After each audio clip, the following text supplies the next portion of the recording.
ಇವತ್ತು ನಾವು ಮರಡಿಗುಡ್ಡೆ ಅನ್ನೋ ಒಂದು ಪ್ಲೇಸಿಗೆ ಹೋಗ್ತಾ ಇದ್ದೀವಿ. ಇದು ಇರೋ ಜಾಗ ಬಂದು ಶಿವಮೊಗ್ಗದಿಂದ ಊರ್ಗಡೂರು ರೋಡಲ್ಲಿ ಹೋಗ್ಬಿಟ್ಟು ಅಲ್ಲಿ ಊರ್ಗಡೂರಲ್ಲಿ ಒಳಗಡೆ ಹೋಗಬೇಕು. ನನಗೂ ಎಕ್ಸಾಕ್ಟ್ ಪ್ಲೇಸು ಲೊಕೇಶನ್ ಗೊತ್ತಿಲ್ಲ, ಮ್ಯಾಪ್ ಹಾಕೊಂಡು ಹೋಗ್ತಾ ಇದ್ದೀವಿ ಸ್ನೇಹಿತರೆ. ಮರಡಿಗುಡ್ಡದಲ್ಲಿ ಮಲ್ಲಿಕಾರ್ಜುನ ಸ್ವಾಮಿ ದೇವಸ್ಥಾನ ಸ್ಪೆಷಲ್ಲು, ಆಮೇಲೆ ಗಣಪತಿ ದೇವಸ್ಥಾನ, ಅಲ್ಲೊಂದು ಪುರಾತತ್ವ ಗಣಪತಿ ದೇವಸ್ಥಾನ ಇದೆ. ಅಂದರೆ ಅದು ಕ್ರಿಸ್ತಪೂರ್ವ, ಅಂದರೆ ಶಿಲಾಯುಗ ಐ ಥಿಂಕ್, ನನಗೆ ಸರಿಯಾಗಿ ಗೊತ್ತಿಲ್ಲ ಸ್ನೇಹಿತರೆ. ಆ ಟೈಮಲ್ಲಿ ಆಲ್ಮೋಸ್ಟು ಅಲ್ಲಿ ಬರುತ್ತೆ, ಆ ಟೈಮಲ್ಲಿ ಅದು ನಿರ್ಮಾಣ ಆಗಿರೋದು, ಆ ದೇವಸ್ಥಾನ, ಆ ಗುಡಿ, ಆ ದೇವರು ಎಲ್ಲ. ಹೋಗೋಣ ಬನ್ನಿ ಸ್ನೇಹಿತರೆ. ಮರಡಿಗುಡ್ಡವನ್ನು ಇವತ್ತು ಎಕ್ಸ್ಪ್ಲೋರ್ ಮಾಡ್ತೀನಿ ಸ್ನೇಹಿತರೆ. ನೋಡಿ, ಇಲ್ಲಿ ಸೂಳೆಬೈಲ್ ಅಂತ ಬರುತ್ತೆ, ಇಲ್ಲಿ ಈ ಲೆಫ್ಟು ತಗೊಳ್ಬೇಕು. ಈ ಲೆಫ್ಟ್ ತೊಗೊಂಡು ಮುಂದೋದ್ರೆ ನೆಕ್ಸ್ಟ್ ಊರ್ಗಡೂರು ಅನಿಸುತ್ತೆ. ನನಗೆ ಎಕ್ಸಾಕ್ಟ್ ಗೊತ್ತಿಲ್ಲ. ನನ್ನ ಜೊತೆಗೆ ಬಂದಿರೋರು ನನಗೆ ರೂಟ್ ತೋರಿಸ್ತಾ ಇದ್ದಾರೆ. ಅವರು ಹೇಳ್ದಂಗೆ ಹೋಗ್ತಾ ಇದ್ದೀನಿ. ನಾನು ಮ್ಯಾಪ್ ಹಾಕಿಲ್ಲ, ಅವ್ರು ಹಾಕ್ಕೊಂಡಿದ್ದಾರೆ ಸ್ನೇಹಿತರೆ. ನೋಡಿ, ಅಲ್ಲಿ ಮಲ್ಲೇಶ್ವರ ದೇವಸ್ಥಾನ ಗುಡ್ಡೆ ಮರಡಿ ಅಂತ ಇದೆಯಲ್ಲ, ಅದೇಯ. ಇಲ್ಲಿ ರೈಟಿಗೆ ಹೋಗಬೇಕು, ಸೂಳೆಬೈಲ್ ರೋಡಲ್ಲಿ ಬಂದು ರೈಟಿಗೆ ಹೋಗಬೇಕು ಸ್ನೇಹಿತರೆ. ಇಲ್ಲಿ ಹೋದರೆ ಅದೇನಾ? ಅಯ್ಯೋ, ಇಷ್ಟತ್ರ ಅಲ್ಲ, ಅಲ್ಲೇ ಐತಲ್ಲ ಮೆಟ್ಲು.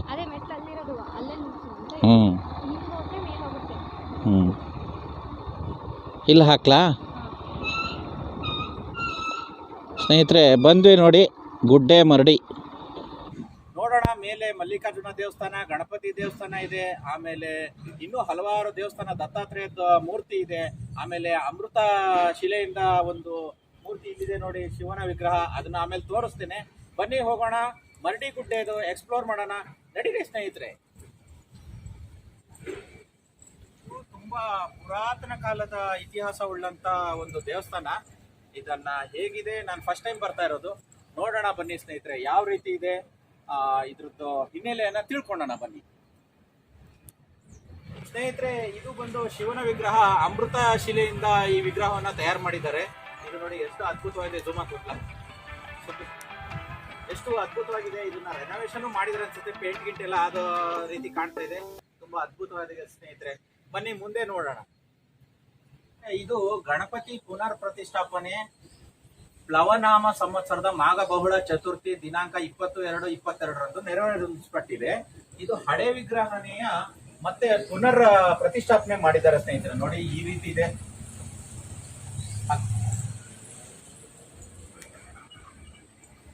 ಕಾಣುತ್ತಾ ಇಲ್ಲ, ಕತ್ಲಿದೆ ಸ್ನೇಹಿತರೆ. ನಾವು ಸಂಜೆ ಟೈಮ್ ಬಂದ್ಬಿಟ್ಟಿದೀವಿ, ಅದು ಮೋಡ ಇದೆ, ಹಾಗಾಗಿ ಕತ್ಲು ಕಾಣುತ್ತೆ ಅನ್ಸುತ್ತೆ ಸ್ನೇಹಿತರೆ. ಇದು ಶಾರದಾಂಬಾ ದೇವಿ ಪುನರ್ ಪ್ರತಿಷ್ಠಾಪನೆ 2012-2/17ರಲ್ಲಿ ಇದನ್ನ ಪರಮಪೂಜ್ಯ ಜಗದ್ಗುರು ಶ್ರೀ ವಿದ್ಯಾರಣ್ಯ ಭಾರತೀ ಸ್ವಾಮಿಗಳು ಕೂಡಲಿ ಸಂಸ್ಥಾನದವರು ಇದನ್ನ ಒಂದು ಅಮೃತಾಸ್ತ್ರದಿಂದ ನೆರವೇರಿಸಲ್ಪಟ್ಟಿದ್ದಾರೆ. ಇದು ದೇವರು ನೋಡಿ ಹೀಗಿದೆ. ಶಾರದಾಂಬೆ ದೇವರು ಎಷ್ಟು ಅದ್ಭುತವಾಗಿದೆ ನೋಡಿ. ಕೂಡ್ಲಿ ಇವರು ಗುರುಗಳು ಬಂದು ಇದನ್ನ ಒಂದು ಪ್ರತಿಷ್ಠಾಪನೆ ಮಾಡಿದ್ದಾರೆ ಸ್ನೇಹಿತರೆ. ಇದನ್ನ ಸ್ನೇಹಿತರೆ ಆಗಾಗ ಈ ದೇವಸ್ಥಾನನ ಈ ಟ್ರಸ್ಟ್ನವರು ಆದಷ್ಟು ಇದನ್ನ ಡೆವಲಪ್ ಮಾಡ್ತಾ ಬಂದಿದ್ದಾರೆ. ಬಟ್ ಜನರ ಸಹಕಾರ ಇನ್ನೂ ಬೇಕು ಸ್ನೇಹಿತರೆ. ಜನರು ಇನ್ನೂ ತನು ಮನ ಧನದಿಂದ ಈ ಒಂದು ಸ್ಥಳವನ್ನ ಇನ್ನೂ ಜೀರ್ಣೋದ್ಧಾರ ಮಾಡಬೇಕಾಗಿ ತುಂಬಾ ನಾನು ಕೋರ್ಕೊಳ್ತಾ ಇದ್ದೀನಿ. ದಯವಿಟ್ಟು ಎಲ್ಲರೂ ಬನ್ನಿ, ಈ ಪ್ಲೇಸ್ ನ ಆದಷ್ಟು ಜೀರ್ಣೋದ್ಧಾರಕ್ಕೆ ಒಂದು ತನುಮನ ಧನವನ್ನ ಸಹಾಯ ಮಾಡಿ ಸ್ನೇಹಿತರೆ. ಇದು ದತ್ತಾತ್ರೇಯ ದೇವರದ ಒಂದು ವಿಗ್ರಹ, ತುಂಬಾ ಅದ್ಭುತವಾಗಿದೆ ನೋಡಿ, ಎಷ್ಟು ಚೆನ್ನಾಗಿದೆ. ಇದರಿಂದ ನಮಗೆ ಪಿತೃ ಕಾರ್ಯದ್ದು ಏನೇ ಲಾಭ ಅಥವಾ ಪಿತೃಗಳಿಗೆ ಏನೇ ಒಂದು ಪೂರ್ವಜನ್ಮದ ಇದಿದ್ರೆ ಕರ್ಮಗಳದ್ದು ಎಲ್ಲದನ್ನು ಮುಂದಿನ ಗತಿ ಈ ದೇವರು ನಿಮಗೆ ಅನುಗ್ರಹಿಸ್ತಾನೆ. ಹಾಗಾಗಿ ಇದ್ರದ್ದೊಂದು ಮೂರ್ತಿಯನ್ನು ಇಲ್ಲಿ ತುಂಬಾ ಸುಂದರವಾಗಿ ಪ್ರತಿಷ್ಠಾಪನೆ ಮಾಡಿದ್ದಾರೆ ಸ್ನೇಹಿತರೆ. ಈ ಮೆಟ್ಟಿಲುಗಳು ಸುಮಾರು ನಿಮಗೆ 154 ಮೆಟ್ಲಿದೆ. ಅಂಥದ್ದೇನು ಹತ್ತಿ ಸುಸ್ತಾಗುವಂಥದ್ದೇನಿಲ್ಲ. ಏನಂದ್ರೆ ಏಜ್ ಆದವರಿಗೆ ಸ್ವಲ್ಪ ಕಷ್ಟ ಆಗ್ಬೋದು. ಬನ್ನಿ ಸ್ನೇಹಿತರೆ ಹೋಗೋಣ. ಅದೇ ನೋಡಿ ಮಲ್ಲಿಕಾರ್ಜುನ ದೇವಸ್ಥಾನ. ಇಲ್ಲಿ ದೇವಸ್ಥಾನದ ಈ ಸ್ಥಳದ ಮೂಲ ದೇವರು ಇದು ಸ್ನೇಹಿತರೆ. ಬನ್ನಿ ಹೋಗೋಣ. ಹೋಮಕುಂಡ ಇದೆ ಅಲ್ಲಿ ನೋಡಿ, ಆ ಥರ ಇದೆ. ಇನ್ನೂ ಮುಂದೆ ಎಲ್ಲ ಇನ್ನೂ ತುಂಬ ಒಂದು ಅಭಿವೃದ್ಧಿ ಪಡಿಸ್ಬೇಕು ಅನ್ನೋ ನಿಟ್ಟಿನಲ್ಲಿ ಇಲ್ಲಿ ಓಡಾಡ್ತಾ ಇದ್ದಾರೆ. ಬಟ್ ಅದಕ್ಕೆ ಹೆಚ್ಚಿನ ಹಣ ಸಿಗದನೆಯ ಇಲ್ಲಿ ಕೆಲಸಗಳು ಹಾಗೆ ನಿಂತಿವೆ ಸ್ನೇಹಿತರೆ. ಇಲ್ಲಿ ನೋಡಿ, ಇದೊಂದು ಸದ್ಯದಲ್ಲಿಯೇ ನಿರ್ಮಾಣ ಆದ ರೀತಿ ಕಾಣುತ್ತೆ ಸ್ನೇಹಿತರೆ. ಇದು ಗರುಡಗಂಬದ ರೀತಿ ಮಾಡಿದ್ದಾರೆ ನೋಡಿ, ತುಂಬ ಅದ್ಭುತವಾಗಿದೆ ಇದು. ತುಂಬ ಎತ್ತರ ಇಲ್ಲ, ಒಂದು ಸಾಧಾರಣ ಲೆವೆಲ್ಲಿಗಿದೆ ಸ್ನೇಹಿತರೆ. ಇದು ನವಗ್ರಹದ ಒಂದು ದೇವಸ್ಥಾನ. ನವಗ್ರಹಗಳಿದಾವೆ ಇಲ್ಲಿ ನೋಡಿ, ಎಲ್ಲ ನವಗ್ರಹಗಳಿದಾವೆ. ಜೊತೆಗೆ ಗಣೇಶನೂ ಸಹ ಇದೆ, 9 ನವಗ್ರಹಗಳು. ಜೊತೆಗೆ ವಿಘ್ನೇಶ್ವರನಾದ ವಿಘ್ನ ವಿನಾಶಕನಾದ ಗಣೇಶ ಇದ್ದಾನೆ. ಎಲ್ಲ ನವಗ್ರಹದ ಹಿಂದ್ಗಡೆ ಅಕ್ಷರಗಳಲ್ಲಿ ಏನೋ ಒಂದು ಬರ್ದಿದ್ದಾರೆ. ಅದ್ರ ಬಗ್ಗೆ ಜಾಸ್ತಿ ಮಾಹಿತಿ ಇಲ್ಲ, ಸಿಕ್ಕಿದ್ರೆ ಮಾಹಿತಿ ಕೊಡ್ತೇನೆ ಸ್ನೇಹಿತರೆ. ನಿಮಗೇನಾರ ಅದ್ರ ಬಗ್ಗೆ ಗೊತ್ತಿದ್ರೆ ಮಾಹಿತಿ ಏನು ಅಂತೇಳಿ ದಯವಿಟ್ಟು ಕಮೆಂಟ್ ಬಾಕ್ಸ್ನಲ್ಲಿ ಹಾಕಿ. ಹೀಗಿದೆ, ನಾವು ಏನಪ್ಪ ಅಂದ್ರೆ ಪುರೋಹಿತರು ಬಂದಾಗ ಅವ್ರು ಇದ್ದಾಗ ನಾವು ವಿಡಿಯೋಗಳನ್ನ ಮಾಡಿದ್ರೆ ತುಂಬಾ ಚೆನ್ನಾಗಿತ್ತು. ಬಟ್ ಈಗ ಮಾಡ್ತಾ ಇದ್ದೀವಿ, ಕಾಯ್ತೀವಿ, ನೋಡ್ತೀವಿ ಸ್ನೇಹಿತರೆ. ಅವ್ರು ಬಂದಾಗ ಅವ್ರನ್ನು ಮಾತಾಡ್ಸೋಕ್ಕೆ ಟ್ರೈ ಮಾಡ್ತೀವಿ. ಗುಡ್ಡೆಮರಡಿ ಬಹಳ ವಿಶೇಷವಾದಂತಹ ಎತ್ತರದ ಪ್ರದೇಶದಲ್ಲಿರುವಂತಹ ಈಶ್ವರನ ಒಂದು ಕ್ಷೇತ್ರ. ವಿಜಯನಗರ ಕಾಲದಲ್ಲಿ ಇಲ್ಲಿ ಮಲ್ಲಿಕಾರ್ಜುನ ಅಂತ ಹೇಳುವಂಥ ಹೆಸರಿನಿಂದ ಈಶ್ವರನ ಪೂಜೆ ಮಾಡ್ತಾ ಇದ್ರು ಅಂತ ಹೇಳಿ ಇತಿಹಾಸದ ಮುಖಾಂತರವಾಗಿ ಗೊತ್ತಾಗುತ್ತೆ. ಬಹಳ ಜನ ಭಕ್ತಾದಿಗಳು ಇಲ್ಲಿಗೆ ಸ್ವಾಮಿಗೆ ಪ್ರಾರ್ಥನೆ ಮಾಡಿಕೊಂಡು ತಮ್ಮ ಇಷ್ಟಾರ್ಥಗಳನ್ನೆಲ್ಲ ಹೊಂದಿದ್ದಾರೆ. ಸಾಮಾನ್ಯವಾಗಿ ವಿವಾಹವಾಗಲಿಲ್ಲ ಅಂತ ಹೇಳುವಂಥವರು ಸ್ವಾಮಿಗೆ ಪ್ರಾರ್ಥನೆ ಮಾಡಿ ಮೆಟ್ಟಲು ಪೂಜೆಯನ್ನು ಮಾಡಿಕೊಂಡು ಸ್ವಾಮಿಯ ದರ್ಶನ ಮಾಡುವಂಥದ್ದು, ಹಾಗೂ ಅನೇಕ ವಿಶೇಷ ಹಬ್ಬಗಳಲ್ಲಿ ಹುಣ್ಣಿಮೆಗಳಲ್ಲಿ ಪೂಜೆ ಮಾಡಿಸುವಂಥದ್ದು, ರುದ್ರಾಭಿಷೇಕ, ಈ ಥರ ಎಲ್ಲ ಭಗವಂತನ ಸೇವೆ ಮಾಡಿಸ್ತಾ ಈ ಮಲ್ಲೇಶ್ವರ ದೇವರು ಅಂತ ಹೇಳೋ ಪ್ರತೀತಿಯಾಗಿದೆ. ಬಹಳ ವಿಶೇಷವಾಗಿ ಪ್ರಸಿದ್ಧಿಯಾದಂತಹ ಗುಡ್ಡೆಮರಡಿ ಮಲ್ಲೇಶ್ವರ, ಗುಡ್ಡದ ಮಲ್ಲೇಶ್ವರ ಅಂತ ಹೇಳಿ ಕರೀತಾರೆ. ಅಂತಹ ವಿಶೇಷವಾದಂತಹ ಈ ಸನ್ನಿಧಿಯಲ್ಲಿ ಗಣಪತಿ, ಶಾರದಾಂಬಾ ದೇವರು ಸಹ ನೆಲೆಸಿದ್ದಾರೆ. ಕಾರ್ತೀಕ ಮಾಸದಲ್ಲಿ ರುದ್ರಾಭಿಷೇಕ, ರುದ್ರ ಹೋಮಾದಿಗಳು ಆಗುತ್ತೆ. ಹಾಗೂ ಪ್ರತಿನಿತ್ಯವೂ ಸಹ ಪೂಜೆ ಅಭಿಷೇಕಗಳು ನಡೀತಾ ಇರುತ್ತೆ. ಹಾಗೂ ಪ್ರದೋಷದಲ್ಲಿ ವಿಶೇಷವಾಗಿ ಸಂಜೆ ಅಭಿಷೇಕ ಪೂಜಾದಿಗಳು, ಅಮಾವಾಸ್ಯೆಯಲ್ಲಿ ವಿಶೇಷ ಪೂಜೆಗಳೆಲ್ಲ ನಡೀತಾ ಇರುತ್ತೆ. ಸಮಸ್ತ ಭಕ್ತರು ಸಹ ಈ ಸ್ವಾಮಿಗೆ ಪ್ರಾರ್ಥನೆ ಮಾಡಿಕೊಂಡು ತಮ್ಮ ಇಷ್ಟಾರ್ಥಗಳನ್ನು ಸಲ್ಲಿಸಿ ಇಷ್ಟಾರ್ಥಗಳನ್ನು ಹೊಂದಿದ್ದಾರೆ, ಸೇವೆಗಳನ್ನು ಸಲ್ಲಿಸ್ತಾ ಇರ್ತಾರೆ. ಮಹಾಪ್ರಸಾದ ವಿತರಣೆ, ಈ ಥರ ವಿಶೇಷ ಸೇವೆಗಳನ್ನೆಲ್ಲ ಮಾಡಿಸ್ತಾ ಇರ್ತಾರೆ. ತಾವೆಲ್ಲರೂ ಸಹ ಅಧಿಕ ಸಂಖ್ಯೆಯಲ್ಲಿ ಈ ಕ್ಷೇತ್ರಕ್ಕೆ ಬನ್ನಿ, ಪರಮೇಶ್ವರನ ಅನುಗ್ರಹಕ್ಕೆ ಪಾತ್ರರಾಗಿ ಎಂಬುದಾಗಿ. ಈ ಗುಡ್ಡೆಮರಡಿಯಲ್ಲಿ ಗಣಪತಿ ಗುಡಿ ಸಹ ಇದೆ. ಬಹಳ ಹಳೆಯ ದೇವಸ್ಥಾನ. ಪಟೇಲರ ಮನೆಯಲ್ಲಿರುವಂಥ ಒಂದು ಸಣ್ಣ ಗುಡಿಯಲ್ಲಿತ್ತು. ಅದನ್ನು ಪುನಃ ಪ್ರತಿಷ್ಠಾಪನೆ ಒಳಗೆ ಈ ದೇವರನ್ನ ಪುನಃ ಪ್ರತಿಷ್ಠಾಪನೆಯನ್ನು ಸಹ ಇಲ್ಲಿ ಮಾಡಿದ್ದಾರೆ. ಎಲ್ಲರೂ ಸಹ ಗಣಪತಿಯು ಬಹಳ ವಿಶೇಷವಾಗಿ ಅನುಗ್ರಹ ಮಾಡುವಂತಹ ಸ್ವಾಮಿಯಾಗಿದ್ದಾರೆ. ವಿಘ್ನ ವಿನಾಯಕ, ಕಲೋ ದುರ್ಗಿ ವಿನಾಯಕ. ಒಂದು ಕಲಿಯುಗದಲ್ಲಿ ಯಾರು ದುರ್ಗಿಯನ್ನು ಹಾಗೂ ಗಣಪತಿಯನ್ನು ಆರಾಧನೆ ಮಾಡ್ತಾರೆ, ಎಲ್ಲ ಇಷ್ಟಾರ್ಥಗಳನ್ನು ಸಹ ಹೊಂದುತ್ತಾರೆ.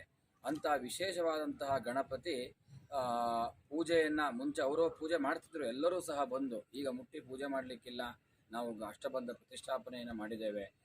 ಅಭಿಷೇಕ, ಪಂಚಾಮೃತ ಅಭಿಷೇಕ, ಸಂಕಷ್ಟಹಾರ ಚತುರ್ಥಿ ಪೂಜೆ ಎಲ್ಲವೂ ಸಹ ನಡೆಯುತ್ತೆ. ಇದರ ಒಟ್ಟಿಗೆ ಈಶ್ವರನ ಪೂಜೆಯೂ ಸಹ ಇಲ್ಲಿ ಗುಡ್ಡದ ಮೇಲೆ ಆ ಸ್ವಾಮಿಯ ಪೂಜೆಯೂ ಸಹ ನಡೆಯುತ್ತೆ. ವಿಜಯನಗರ ಕಾಲದಲ್ಲಿ ಮತ್ತೂರು ಮತ್ತು ಹೊಸಹಳ್ಳಿ ಗ್ರಾಮವನ್ನು ಕೃಷ್ಣದೇವರಾಯ ಅರಸರು ಮತ್ತೂರನ್ನು ಉಂಬಳಿ ಕೊಟ್ಟು ಗೊತ್ತಾಗುತ್ತೆ. ಆವಾಗ ಈ ಗುಡ್ಡೆಮರಡಿ ಮಲ್ಲೇಶ್ವರ ದೇವರು ಸಹ ಇಲ್ಲಿ ಇತ್ತು, ಇದೆ ಅಂತ ಪ್ರತೀತಿ ಇದೆ. ಹಾಗೆ ಆವತ್ತಿನ ಪುರಾತನವಾದಂತಹ ಶಿವಕ್ಷೇತ್ರ ಇದು. ಎತ್ತರದಲ್ಲಿ ಕೈಲಾಸದಲ್ಲಿ ಪರಮೇಶ್ವರ ಇರುವ ಹಾಗೆ ಇಂಥ ಒಂದು ದಿವ್ಯವಾದಂತಹ ಕ್ಷೇತ್ರ, ಇಂಥ ಬೆಟ್ಟದ ಮೇಲೆ ಆ ಕಲ್ಲಿನ ಬಂಡೆಯ ಮೇಲೆ ವಿರಾಜಮಾನರಾಗಿದ್ದಾರೆ ಮಲ್ಲೇಶ್ವರ ದೇವರು. ಆ ಮಲ್ಲೇಶ್ವರ ದೇವರನ್ನ ಯಾರು ಭಕ್ತಿಯಿಂದ ಒಮ್ಮೆ ನಾವು ದರ್ಶನ ಮಾಡಿದ್ರೆ ಸಾಕು, ದರ್ಶನಂ ಪಾಪನಾಶನಂ, ನಮ್ಮ ಎಲ್ಲ ಪಾಪಗಳನ್ನು ಸಹ ಸ್ವಾಮಿ ಪರಿಹಾರ ಮಾಡ್ತಾರೆ. ಅದಕ್ಕೋಸ್ಕರವಾಗಿ ಆ ಗುಡ್ಡೆಮರಡಿ ನಮ್ಮ ಎಲ್ಲ ಪಾಪಗಳನ್ನು ಪರಿಹಾರ ಮಾಡುವಂಥ ಜಾಗ ಗುಡ್ಡೆಮರಡಿ. ತುಂಬ ಜನ ಭಕ್ತರು ಶಿವಮೊಗ್ಗ ಭಾಗದಿಂದ, ಬೇರೆ ಬೇರೆ ಊರುಗಳಿಂದ ಇಲ್ಲಿಗೆ ಬಂದು ಸ್ವಾಮಿಯ ಸೇವೆಗಳನ್ನು ಮಾಡಿ ಸ್ವಾಮಿಯ ಪೂರ್ಣ ಅನುಗ್ರಹಕ್ಕೆ ಪಾತ್ರರಾಗ್ತಾ ಇದ್ದಾರೆ. ತಾವೆಲ್ಲರೂ ಸಹ ಅಧಿಕ ಸಂಖ್ಯೆಯಲ್ಲಿ ಬನ್ನಿ, ಕುಟುಂಬದವರಿಗೆ ಒಟ್ಟಾಗಿ ಬನ್ನಿ. ಹಾಗೆ ಇಲ್ಲಿ ಪ್ರಾಕೃತಿಕವಾಗಿಯೂ ಸಹ ಅನೇಕ ಸಸ್ಯ ಸಂಪತ್ತುಗಳು, ಇಡೀ ಶಿವಮೊಗ್ಗದ ದೃಶ್ಯವನ್ನು ನೋಡುವಂಥ ಒಂದು ಒಳ್ಳೆಯ ಸ್ಥಳ ಇದಾಗಿದೆ. ಸಂಜೆ ಹೊತ್ತಿಗೆ ಬಂದು ಬಿಟ್ಟರೆ ಸೂರ್ಯಾಸ್ತಮಾನ ನೋಡುವಂತಹದ್ದು ಬಹಳ ವಿಶೇಷವಾದಂತಹ ಇಲ್ಲಿ ಒಂದು ದೃಶ್ಯ. ಅಂಥ ವಿಶೇಷವಾದಂತಹ ಜಾಗ, ಪ್ರಕೃತಿಯ ಜೊತೆಯಾಗಿ ಭಕ್ತಿಯ ಬೆಸುಗೆ ಬೆಸೆಯುವಂತಹ ಸ್ಥಳ ಇದಾಗಿದೆ. ಸ್ನೇಹಿತರೆ, ಕೇಳಿದ್ರಲ್ಲ ಗುಡ್ಡೆಮರಡಿ ದೇವಸ್ಥಾನದ ಅರ್ಚಕರ ಮಾತುಗಳನ್ನು. ಹೀಗಿದೆ. ಓಕೆ ಸ್ನೇಹಿತರೆ, ಸಾಧ್ಯವಾದಷ್ಟು ಮಟ್ಟಿಗೆ ಇಲ್ಲಿ ಎಲ್ಲರೂ ಒಂದು ವಿಸಿಟನ್ನು ಕೊಟ್ಬಿಟ್ಟು ಇಲ್ಲಿ ಒಂದು ಈ ದೇವಸ್ಥಾನನ ಉದ್ಧರಿಸಬೇಕು ಅಂತೇಳಿ, ಜೀರ್ಣೋದ್ಧಾರಕ್ಕೆ ಸಹಾಯವಾಗಬೇಕು ಅಂತೇಳಿ ನಾನು ಈ ಮೂಲಕ ಕೇಳ್ಕೊಳ್ತೇನೆ ಸ್ನೇಹಿತರೆ. ಇಲ್ಲಿ ವ್ಯೂ ಪಾಯಿಂಟ್ ಇದೆ, ಬನ್ನಿ ನೋಡೋಣ. ಹತ್ತಕ್ಕಾಗತ್ತೋ ಇಲ್ವೋ ಟ್ರೈ ಮಾಡೋಣ. ಬನ್ನಿ ಸ್ನೇಹಿತರೆ. ಆನಲೇ ಇರ್ಲಾ? ಹತ್ಬೋದು ಸ್ನೇಹಿತರೆ, ಅಂಥದ್ದೇನು ಕಷ್ಟ ಅಂತಲ್ಲ. ಬಟ್ ಏನಂದ್ರೆ ಮಳೆಗಾಲದಲ್ಲಿ ಸ್ವಲ್ಪ ಸ್ಲಿಪ್ಪರಿ ಆಗಿರುತ್ತೆ. ಆ ಟೈಮಲ್ಲಿ ಹುಷಾರಾಗಿ ಹೋಗಬೇಕಾಗತ್ತೆ ಇದೆ. ಬಟ್ ಅಂಥದ್ದೇನು ಕಷ್ಟ ಅನ್ಕೊಂಡ್ಬಾರ್ದು, ಸುಲಭವಾಗೇ ಇದೆ.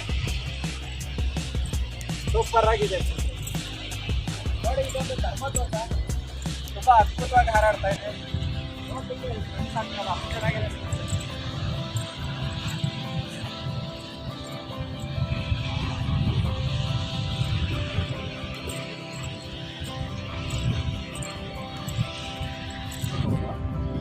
ಇಲ್ಲಿ ಆಲ್ಮೋಸ್ಟ್ ನಿಮಗೆ ಶಿವಮೊಗ್ಗದ ಅರ್ಧ ಮುಕ್ಕಾಲು ಭಾಗ ನಿಮಗೆ ಇಲ್ಲಿಂದ ಕಾಣ್ತದೆ ನೋಡಿ. ಇನ್ನೊಂದು ಪ್ಲೇಸ್ ಇದೆ ರಾಗಿಗುಡ್ಡ ಅಂತೇಳಿ, ಅಲ್ಲಿನೂ ಆಲ್ಮೋಸ್ಟ್ ಇದೇ ರೀತಿ ನಿಮಗೆ ಅರ್ಧ ಶಿವಮೊಗ್ಗ ಕಾಣ್ತದೆ ಸ್ನೇಹಿತರೆ. ನೋಡಿ, ನಾವು ಬಂದಿರೋ ಟೈಮು ತುಂಬ ಅದ್ಭುತವಾಗಿದೆ, ಸಖತ್ತಾಗಿದೆ ಸ್ನೇಹಿತರೆ. ವಾತಾವರಣ ಮೋಡಕ್ಕಾಗೋದು ವಾತಾವರಣ ಇದೆ. ಬಟ್ ಹುಷಾರಾಗಿರ್ಬೇಕು. ಫೋಟೋ ವಿಡಿಯೋ ಅಂತೇಳಿ ನೀವು ಯಾವ್ಯಾವ ರೀತಿ ಎಲ್ಲ ನಡೆದ್ರೆ ಇಲ್ಲಿ ಬಿದ್ದು ತೊಂದರೆ ಮಾಡ್ಕೊಳ್ಳೋ ಅಂಥ ಪರಿಸ್ಥಿತಿ ಆಗುತ್ತೆ. ನೋಡಿ, ಸಖತ್ತಾಗಿದೆ, ಅಲ್ಟಿಮೇಟು. ಎಲ್ಲರೂ ಬರ್ಬೋದು. ಖಂಡಿತ ಹೇಳ್ತೀನಿ, ನಾನು ಬರೋ ತನಕ ನಾನು ಅಂದ್ಕೊಂಡಿರಲಿಲ್ಲ. ಎಲ್ಲರಿಗೂ ನಾನು ಈ ಪ್ಲೇಸ್ನ ಪ್ರಿಫರ್ ಮಾಡ್ತೀನಿ. ಮಕ್ಕಳನ್ನ ಕರ್ಕೊಂಡು ಬನ್ನಿ, ಫ್ಯಾಮಿಲಿ ಬನ್ನಿ. ತುಂಬ ಅಂದರೆ ತುಂಬ ಅದ್ಭುತವಾಗಿರುತ್ತೆ ಸ್ನೇಹಿತರೆ. ಓಂ ನಮಃ ಶಿವಾಯ. ಓಂ ನಮಃ ಶಿವಾಯ.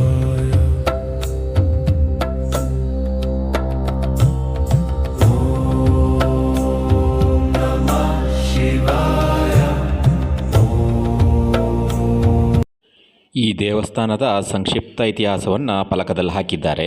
ಮಲ್ಲಿಕಾರ್ಜುನ ದೇವರ ಬಲಬದಿ ಮತ್ತು ಎಡಬದಿಯಲ್ಲಿ ಗಣೇಶ ಮತ್ತು ಅಮ್ಮನವರ ವಿಗ್ರಹಗಳಿವೆ.